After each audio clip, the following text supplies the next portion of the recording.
നമസ്കാരം. ഇന്നത്തെ news time നോക്കാം. ആദ്യം തലക്കെട്ടുകൾ. മലക്കപ്പാറ വാൽപ്പാറ അതിർത്തിയിൽ കാട്ടാന ആക്രമണത്തിൽ വയോധിക കൊല്ലപ്പെട്ടു. 67 വയസ്സുകാരിയായ മേരിയാണ് കാട്ടാന ആക്രമണത്തിൽ മരിച്ചത്.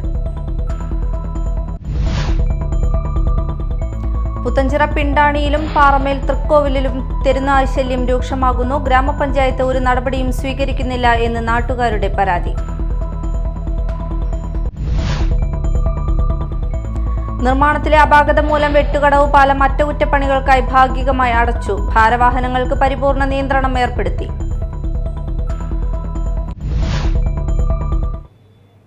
വാർത്തകൾ വിശദമായി. മലക്കപ്പാറ വാൽപ്പാറ അതിർത്തിയിൽ കാട്ടാന ആക്രമണത്തിൽ വയോധിക കൊല്ലപ്പെട്ടു. തമിഴ്നാട് അതിർത്തിയിൽ താമസിക്കുന്ന 67 വയസ്സുകാരിയായ മേരിയാണ് കാട്ടാന ആക്രമണത്തിൽ മരിച്ചത്. ഇന്ന് പുലർച്ചെ വീടിന് സമീപമാണ് അപകടമുണ്ടായത്. ഷോളയാർ ഡാമിന്റെ ഇടത്തുകര ഭാഗത്തായിരുന്നു ഇവരുടെ താമസം. വീടിന്റെ സമീപം ശബ്ദം കേട്ട് പുറത്തിറങ്ങിയ മേരിയെ കാട്ടാന ആക്രമിക്കുകയായിരുന്നു. പോലീസ് സ്ഥലത്തെത്തി നടപടികൾ സ്വീകരിച്ചു. പുത്തഞ്ചിറ പിണ്ടാണിയിലും പാറമേൽ തൃക്കോവിലും തെരുവ് നൈശല്യം രൂക്ഷമാകുന്നു. ഗ്രാമപഞ്ചായത്ത് ഒരു നടപടിയും സ്വീകരിക്കുന്നില്ല എന്ന് നാട്ടുകാരുടെ പരാതി. കഴിഞ്ഞ ദിവസം കൊരട്ടി കിൻഫ്രയിൽ ജോലി കഴിഞ്ഞ് വരികയായിരുന്ന പെൺകുട്ടിയുടെ സ്കൂട്ടറിന് മുന്നിലേക്ക് തെരുവ് നായ്ക്കൾ വട്ടം ചാടിയത് മൂലം പെൺകുട്ടി സ്കൂട്ടറിൽ നിന്ന് വീണ് പരിക്ക് പറ്റി.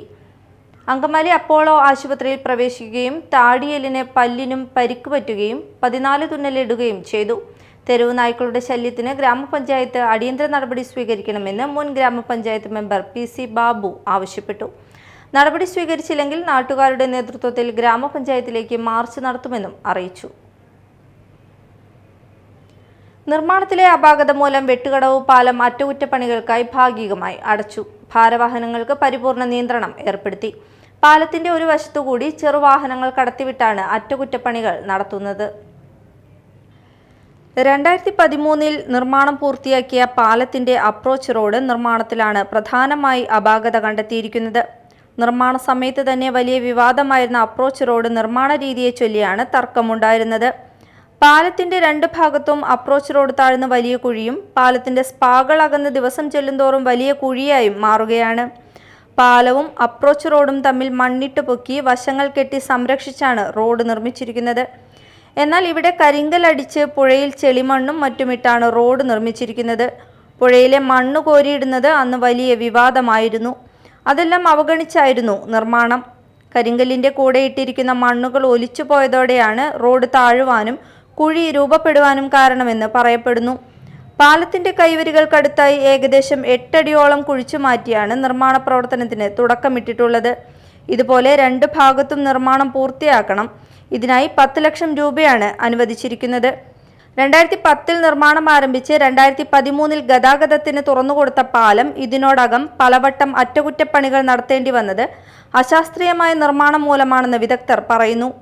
മഴക്കാലം തുടങ്ങുന്നതിന് തൊട്ടുമുൻപ് പാലത്തിലെ പണികൾ തുടങ്ങിയത് അധികാരികളുടെ അനാസ്ഥ മൂലമാണെന്നാണ് പരക്കെ ആക്ഷേപം. ദേശീയപാതയിൽ ഗതാഗതക്കുരുക്ക് രൂക്ഷമായതോടെ കഴിഞ്ഞ 2 മാസമായി ദീർഘദൂര യാത്രക്കാർ ആശ്രയിക്കുന്നത് ഈ വഴിയാണ്. അറ്റകുറ്റപ്പണികൾക്കായി ഈ സമയത്ത് ഗതാഗത നിയന്ത്രണം ഏർപ്പെടുത്തുന്നത് യാത്രക്കാരെ കൂടുതൽ ദുരിതത്തിലാഴ്ത്തുമെന്ന് പറയപ്പെടുന്നു. 10 ലക്ഷം രൂപ വരുന്ന എസ്റ്റിമേറ്റ് തയ്യാറാക്കി അതിൻ്റെ നിർമ്മാണ പ്രവർത്തനങ്ങൾ തുടങ്ങിയിരിക്കുകയാണ്. അപ്പോൾ ഇവിടെ വന്ന് ഇതിൻ്റെ നിർമ്മാണം തുടങ്ങിയപ്പോഴാണ് ചില കാര്യങ്ങൾ ശ്രദ്ധയിൽപ്പെട്ടത്. അന്ന് ഈ നിർമ്മാണം നടത്തിയ സമയത്ത് വേണ്ട രീതിയിൽ ഉള്ള പരിശോധനകളോ വേണ്ട രീതിയിലുള്ള രീതിയിൽ ഇതിൻ്റെ നിർമ്മാണം നടന്നു എന്നുള്ള കാര്യത്തിൽ ഒരു സംശയമുണ്ട്. ബഹുമാനപ്പെട്ട എക്സിക്യൂട്ടീവ് എഞ്ചിനീയറുടെ അടുത്ത് സൈറ്റ് സന്ദർശിച്ച് വേണ്ടതായ മുൻകരുതൽ നടപടികളും വേണ്ടതായ നിർമ്മാണ പ്രവർത്തനങ്ങൾ ചെയ്യാനായിട്ടുള്ള നിർദ്ദേശം കൊടുത്തിട്ടുണ്ട്. അന്ന് എന്തെങ്കിലും തകരാറുകൾ നിർമ്മാണത്തിൽ ഉണ്ടായിട്ടുണ്ടെങ്കിൽ അതും പരിശോധിക്കാനായിട്ട് ആവശ്യപ്പെട്ടിട്ടുണ്ട്. Media time Chalakudy. കേരള പ്രദേശ് മഹിളാ കോൺഗ്രസ് സംസ്ഥാന president advocate JB Mather MP നയിക്കുന്ന മഹിളാ സാഹസ് കേരള യാത്രയ്ക്ക് മങ്കിടി ജംഗ്ഷനിൽ സ്വീകരണം നൽകി. മഹിളാ കോൺഗ്രസ് മണ്ഡലം പ്രസിഡന്റ് ഷൈല പ്രകാശൻ അധ്യക്ഷത വഹിച്ചു. യൂത്ത് കോൺഗ്രസ് സംസ്ഥാന vice president advocate OJ Jenish ഉദ്ഘാടനം ചെയ്തു. അഡ്വക്കേറ്റ് JB മേത്തർ, മുൻ MP Ramya Haridas, Maya Ramachandran, T Nirmala, Vasanthi Subramanian, Jismi Soni, TM Nasar, advocate Muhiyudheen, മണ്ഡലം പ്രസിഡന്റ് VN നദീർ എന്നിവർ പ്രസംഗിച്ചു. ാണ് കോട്ടയം നഴ്സിംഗ് കോളേജിലേക്ക് പോയത്. അവിടെ SFIയുടെ കാപാലികന്മാർ ഈ പൊന്നു മകന്റെ ദേഹം ആസകലം കോമ്പസ് കൊണ്ട് കീറി മുറിച്ച് ആ മുറിവിലേക്ക് ലോഷൻ ഒഴിച്ച് ആ വേദന കൊണ്ട് പുളയുന്നത് വീഡിയോയിൽ ചിത്രീകരിച്ച് ആസ്വദിക്കുന്ന SFIക്കാരുള്ള ക്യാമ്പസുകളിലേക്ക് എങ്ങനെയാണ് നമ്മുടെ മക്കളെ പറഞ്ഞയക്കുന്നത്? ഇവിടെ പ്രിയപ്പെട്ട ജനീഷ് മയക്കുമരുന്നിന്റെ കേന്ദ്രമായി കേരളം മാറുന്നതിന്റെ വിപത്തുകളെ കുറിച്ച് വളരെ വിശദീകരിച്ചു. സ്വന്തം ഉമ്മയെ വെട്ടിക്കൊലപ്പെടുത്തിക്കൊണ്ട് എന്നെ ജനിപ്പിച്ചതിനുള്ള സമ്മാനമാണെന്ന് പറയുന്ന മകനുള്ള നാടായി കേരളം മാറുമ്പോൾ നട്ടപ്പാതിരാത്രിക്ക് മകളുടെ കൈ പിടിച്ച് വീട്ടിൽ നിന്നും ഇറങ്ങേണ്ട ഒരു ഭാര്യയുടെ അവസ്ഥ നമ്മൾ അന്വേഷിക്കുമ്പോൾ കാരണം മനസ്സിലാവുന്നത് ഭർത്താവ് മയക്കുമരുന്നിന് അടിമയായിക്കൊണ്ട് ക്രൂരപീഡനം സഹിക്കാൻ വയ്യാത്ത സാഹചര്യം. പദ്ധതി വിനിയോഗത്തിലെ മെല്ലെപ്പോക്കും നഗരസഭാ പ്രദേശത്തെ കുടിവെള്ളക്ഷാമത്തിലും പ്രതിഷേധിച്ച് കൊടുങ്ങല്ലൂരിൽ BJP അംഗങ്ങൾ നഗരസഭാ കൗൺസിൽ യോഗത്തിൽ നിന്നും ഇറങ്ങിപ്പോയി. ഭരണപക്ഷത്തിനെതിരെ രൂക്ഷ വിമർശനമുയർത്തിയ BJP നിർമ്മാണ പ്രവർത്തനങ്ങൾ നടത്താൻ ഫണ്ട് ലഭ്യമല്ലാത്ത സാഹചര്യത്തെയും വിമർശിച്ചു.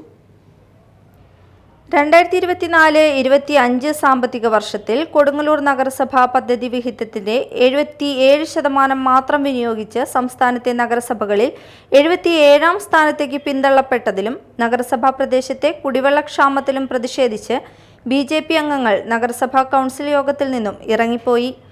കൊടുങ്ങല്ലൂർ താലൂക്ക് ആശുപത്രിയിലെ ഡയാലിസിസ് ഫണ്ട്, മൃഗസംരക്ഷണ വകുപ്പിന്റെ കീഴിൽ കന്നുകുട്ടി കാലിത്തീറ്റ വിതരണം, വയോജനങ്ങൾക്ക് കട്ടിൽ, വിദ്യാഭ്യാസ സഹായങ്ങൾ, ഭിന്നശേഷിക്കാർക്കുള്ള ശ്രവണ സഹായികൾ, തെരുവ് വിളക്കുകൾ, വനിതാ പദ്ധതികൾ, ചെറുകിട വ്യവസായ പദ്ധതികൾ തുടങ്ങി നിരവധി പദ്ധതികളാണ് നടപ്പിലാക്കാതെ പോയതെന്ന് BJP ആരോപിച്ചു.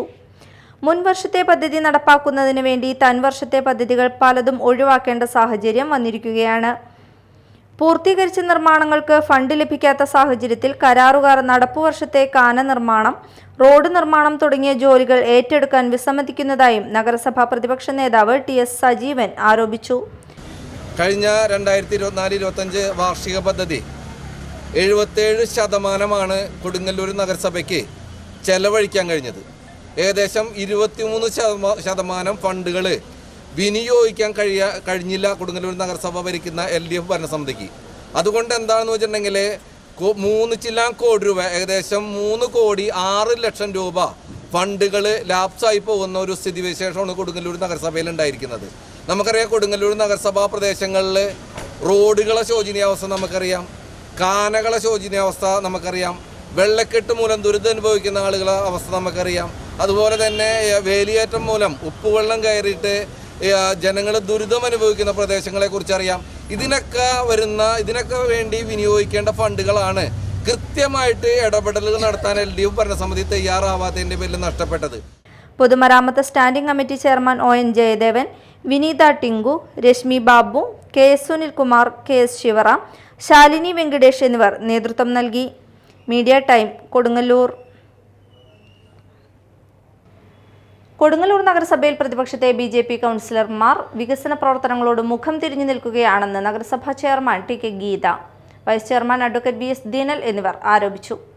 പ്രധാന വിഷയങ്ങൾ ചർച്ച ചെയ്യുന്ന നഗരസഭാ കൗൺസിലിൽ നിന്നും BJP അംഗങ്ങൾ ഇറങ്ങിപ്പോകുന്നത് പതിവായിരിക്കുകയാണ്. യോഗത്തിലും അജണ്ടകളുമായി ബന്ധമില്ലാത്ത വിഷയം ഉന്നയിച്ചാണ് BJP കൗൺസിലർമാർ ഇറങ്ങിപ്പോയതെന്ന് ഭരണപക്ഷം കുറ്റപ്പെടുത്തി. രമ്യമായ രീതിയിൽ കൗൺസിൽ നടന്നുകൊണ്ടിരിക്കെ പ്രതിപക്ഷ നേതാവ് എണീറ്റുകൊണ്ട് ചില കാര്യങ്ങൾ പറഞ്ഞുകൊണ്ട് യാതൊരു മുന്നറിയിപ്പുമില്ലാതെ 21 കൗൺസിലേഴ്സും കൗൺസിലിൻ്റെ പുറത്തേക്ക് പോവുകയുണ്ടായി. ഇത് ഇന്നും ഇന്നലെയും തുടങ്ങിയതല്ല. ഇപ്രാവശ്യത്തെ ഭരണസമിതി അധികാരത്തിലേറിയതിന് ശേഷം വളരെ മോശമായ രീതിയിലാണ് പ്രതിപക്ഷത്തിൻ്റെ ഒരു പ്രവർത്തനം. ഒരു കാര്യവുമില്ലാതെ തന്നെയാണ് ഇവർ കൗൺസിലിൻ്റെ യോഗത്തിൽ നിന്ന് പല കാരണങ്ങളും പറഞ്ഞുകൊണ്ട് പുറത്തേക്ക് പോകുന്നത്. സിറ്റിംഗ് ഫീസ് വാങ്ങിച്ചുകൊണ്ടാണ് അവർ ഈ കൗൺസിലിൽ നിന്ന് ഇറങ്ങിപ്പോകുന്നത്. കൊടുങ്ങല്ലൂർ നഗരസഭയിലെ എല്ലാ പ്രവർത്തനങ്ങളും വളരെ നല്ല രീതിയിൽ മുന്നോട്ട് പോയിക്കൊണ്ടിരിക്കുകയാണ്. ഒരു പ്രവർത്തനത്തിനും ഒരു കാര്യത്തിനും തടസ്സമില്ല. അതിൻ്റെ എല്ലാം ഗുണപരമായ കാര്യങ്ങളെല്ലാം മാറ്റി നിർത്തിക്കൊണ്ട് ആവശ്യമില്ലാത്ത ന്യായങ്ങൾ പറഞ്ഞുകൊണ്ടാണ് ഇവർ ഇങ്ങനെ പുറത്തേക്ക് പോകുന്നത്. പ്രതിപക്ഷ കൗൺസിലർമാരിൽ ഒരാളായ ജോണിക്കുട്ടൻ, കോൺഗ്രസിൻ്റെ പ്രതിനിധിയും ഇക്കാര്യത്തിൽ എതിർപ്പ് പ്രകടിപ്പിച്ചിട്ടുണ്ട്. എന്തുകൊണ്ട് നഗരസഭയുടെ പ്രവർത്തനങ്ങളെ വിഘാതമാകുന്നത് തരത്തിൽ ഇങ്ങനെ പോയിക്കൊണ്ടിരിക്കുന്നത് എന്താണെന്ന് നമ്മൾ ഭരണപക്ഷത്തെ ഇകഴ്ത്തി കാണിക്കുന്നതിന് വേണ്ടിയിട്ടാണ് ഇങ്ങനെ പോയിക്കൊണ്ടിരിക്കുന്നത്. പുതിയ അധ്യയന വർഷത്തിൽ SSLCക്ക് 100% വിജയം കരസ്ഥമാക്കിയ മാള സെന്റ് ആന്റണീസ് സ്കൂളിനെയും വിദ്യാർത്ഥികളെയും സ്കൂൾ അലൂമിനി അസോസിയേഷൻ ആദരിച്ചു. സ്കൂൾ നിർമ്മാണ ഫണ്ടിലേക്ക് സംഘടന സ്വരൂപിച്ച 1 ലക്ഷം രൂപയും ചടങ്ങിൽ കൈമാറി. സ്കൂൾ മാനേജർ ഫാദർ ജോർജ് പറമേൽ ഉദ്ഘാടനം നിർവഹിച്ചു. വിജയം നമുക്ക് എന്നും സന്തോഷമുള്ളതാണ്, അഭിനന്ദനാർഹമായ കാര്യമാണ്. ആ വിജയത്തിന്റെ പുറകിലുള്ള കഠിനാധ്വാനത്തെയാണ് ഇന്ന് നിങ്ങൾക്ക് മുൻപേ ഈ അക്ഷരമുത്തശ്ശിയിൽ നിന്ന് അനുഗ്രഹം വാങ്ങിച്ച് ഇറങ്ങിപ്പോയ നിങ്ങളുടെയൊക്കെ ചേട്ടന്മാരെന്ന് നിങ്ങൾക്ക് വേണമെങ്കിൽ വിശേഷിപ്പിക്കാവുന്ന ഈ പൂർവ്വ വിദ്യാർത്ഥികൾ നിങ്ങൾക്ക് നൽകുന്നത്. അങ്ങനെ ഒരു ആദരം 2025 വിദ്യാർത്ഥി സുഹൃത്തുക്കൾക്ക് വേണ്ടി സംഘടിപ്പിച്ച സംഘടനയെ പ്രത്യേകമായിട്ട് ഞാൻ അഭിനന്ദിക്കാനായിട്ട് ഈ അവസരം പ്രയോജനപ്പെടുത്തുകയാണ്. ക്ലിഫി കളപ്പുറമ്പത്ത് അധ്യക്ഷനായി. Doctor Raju Varghese Chellakkudam, AK Sadiq, Wilson Kanjoothara, Sheela Jose, Peter Parayakkad, Reena PA, Babu തുടങ്ങിയവർ സംസാരിച്ചു. Professor R. ശങ്കുണ്ണി പൊതുവാളുടെ ജന്മശതാബ്ദിയും പുസ്തക പ്രകാശനവും കുഴൂരിൽ നടന്നു. കുഴൂർ ഗ്രാമപഞ്ചായത്ത് പ്രസിഡന്റ് സാജൻ കൊടിയൻ അധ്യക്ഷനായ പരിപാടി സ്വാമി സ്വപ്രഭാനന്ദ മഹാരാജ് ഉദ്ഘാടനം ചെയ്തു.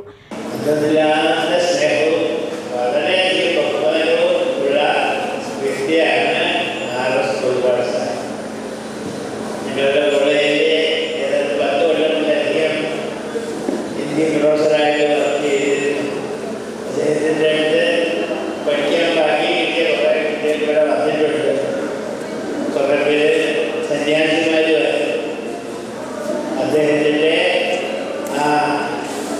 വളരെ എളിമയോടുകൂടിയ പെരുമാറ്റം നാട് മുഴുവൻ അദ്ദേഹത്തെ ആദരിക്കാൻ എന്തെന്നില്ലാത്ത ബഹുമാനം എല്ലാവരും അദ്ദേഹത്തിൻ്റെ പക്ഷത്ത് നിന്ന് അറിയാതെ ഒരു വിദ്വേഷത്തിൻ്റെ വാക്ക് പുറപ്പെട്ടിട്ടില്ല. പെരുവനംകുട്ടന്മാരാർ E. Keshavankutty, I. Balagopalan, Kallekulangara അച്യുതൻകുട്ടിമാരാർ, R. Nandakumar തുടങ്ങി നിരവധി പ്രമുഖർ പങ്കെടുത്ത് സംസാരിച്ചു. പ്രധാന വാർത്തകൾ വീണ്ടും. മലക്കപ്പാറ വാൽപ്പാറ അതിർത്തിയിൽ കാട്ടാന ആക്രമണത്തിൽ വയോധിക കൊല്ലപ്പെട്ടു. 67 വയസ്സുകാരിയായ മേരിയാണ് കാട്ടാന ആക്രമണത്തിൽ മരിച്ചത്. പുത്തഞ്ചിറ പിണ്ടാണിയിലും പാറമേൽ തൃക്കോവിലിലും തെരുനായ് ശല്യം രൂക്ഷമാകുന്നു. ഗ്രാമപഞ്ചായത്ത് ഒരു നടപടിയും സ്വീകരിക്കുന്നില്ല എന്ന് നാട്ടുകാരുടെ പരാതി. നിർമ്മാണത്തിലെ അപാകത മൂലം വെട്ടുകടവ് പാലം അറ്റകുറ്റപ്പണികൾക്കായി ഭാഗികമായി അടച്ചു. ഭാരവാഹനങ്ങൾക്ക് പരിപൂർണ നിയന്ത്രണം ഏർപ്പെടുത്തി.